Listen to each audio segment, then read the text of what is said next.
Welcome back, everyone, to another Explainer. Today, we're diving into a really high-stakes topic, straight from the consumer protection folks over at InfoGuide NG. We're going to find out if your security camera is actually going to protect you when you need it absolutely the most. Because when you invest in surveillance gear, you're expecting a safety net.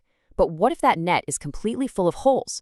So let's jump right in and figure out how to separate genuine security tools from, well, clever marketing illusions. Is your security camera lying to you? Okay, I know that sounds a little dramatic, right? But shifting into this protective consumer survival mindset is exactly what the InfoGuide NG resource really wants us to do here. I mean, we trust these devices. We trust them to stand guard, to capture crucial evidence, and really just give us peace of mind. But as you're going to see, the hardware you just mounted on your wall might not be telling you the whole truth about what it can actually do. We've all seen these terms: 4K Ultra HD, 5 megapixels, best quality. If you browse any electronics market or online store today, these buzzwords are literally everywhere. Vendors just love slapping these super impressive sounding labels right on the packaging. But here's the catch.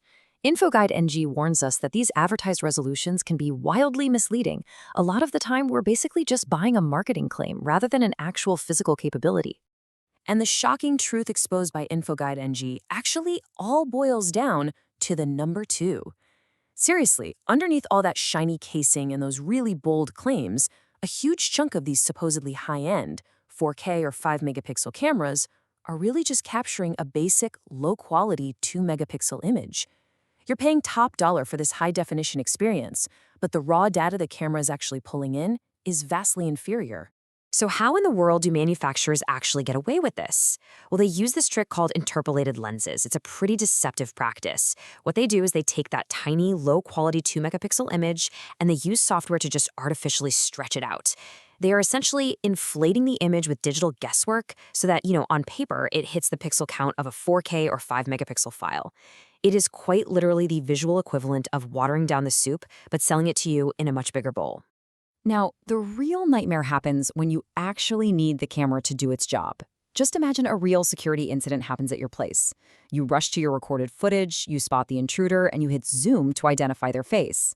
Well, because that image was just artificially stretched out by software instead of being captured by a genuine high-resolution lens, the picture instantly shatters into what InfoGuide NG accurately describes as giant blocks of blurry squares.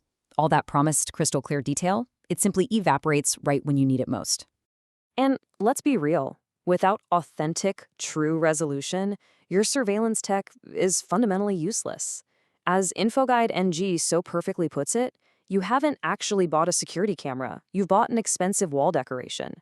Sure, it might deter someone who just glances up at it, but if a crime actually happens, it's going to provide absolutely zero actionable evidence. So to stop you from accidentally buying a pricey wall decoration, InfoGuide NG outlines this really specific 3-step verification arsenal. Think of these as practical, real-world tests to verify a camera's actual performance before you hand over your hard-earned cash. We're looking at the license plate test, the fast motion shadow test, and the true darkness color test. Let's break down exactly how you can put this toolkit to work. Let's start with step 1, the license plate test. This first crucial step challenges the camera's ability to resolve really fine everyday details over a practical distance. Now, when you're testing a camera, do not just look at how vibrant the colors are. That is a super common trap. Instead, ask the vendor for a live feed pointed at a street or a driveway and find a car parked about 15 meters away. That's roughly 50 feet. Your goal here is super simple. You need to verify that you can clearly read the letters and numbers on that license plate without squinting or straining your eyes. Here's what you're looking for.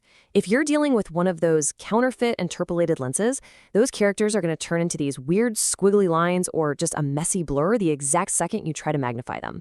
But if you're looking through a genuine, high-resolution camera, those letters and numbers are going to stay sharp, distinct, and effortlessly readable. Honestly, if it fails this test, just walk away. Moving right along to step 2, the fast motion shadow test. Bad cameras can actually look deceptively sharp when you're just staring at a totally still image. But let's face it, intruders rarely stand perfectly still for their portrait, right? So to test the camera's true quality, you have to introduce motion. Literally have someone run across the camera's field of view at a normal running speed and then immediately go check the playback. What we're doing here is testing the camera's frame rate, basically its ability to capture a rapid sequence of images without dropping the ball and losing data.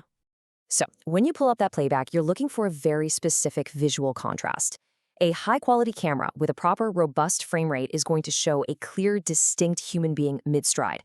But a cheap camera? It simply cannot process that much moving information fast enough. As a result, it's going to show what the source calls a ghost-like shadow or this really heavy trailing image. And look, if your suspect looks like a blurry ghost on the tape, the frame rate is way too low to be of any use in an actual emergency. And finally, Step 3, the true darkness color test. Obviously, a huge percentage of security incidents happen at night, and this is exactly where cheap cameras fail spectacularly. Before you let anyone permanently install that camera on your property, you have to request to see its night vision capabilities in an actual dark room. Seriously, do not trust the brightly lit showroom floor to tell you how that camera is going to perform at 2 a.m. You absolutely have to simulate the real conditions it'll be operating under when the lights actually go out. The difference here all comes down to the sensor technology. Cheap cameras are going to immediately drop in quality. They usually switch over to this awful, grainy, black and white mode that is just completely full of digital noise, which makes it almost impossible to identify anyone.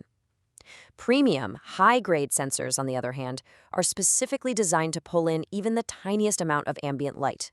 This allows them to maintain a sharp, full-color view even in incredibly deep shadows. Which really brings us to our final thought. Armed with the license plate test, the fast motion shadow test, and the true darkness color test, you now actually have the tools to evaluate these devices properly. So I'll leave you with this question to chew on. The next time you go out to purchase surveillance tech, are you investing in a genuine security tool, or are you just buying an expensive imitation? Demand that live feed, run the 3-step test, and make absolutely sure your camera is telling you the truth. Thanks for hanging out for this explainer, and keep on learning.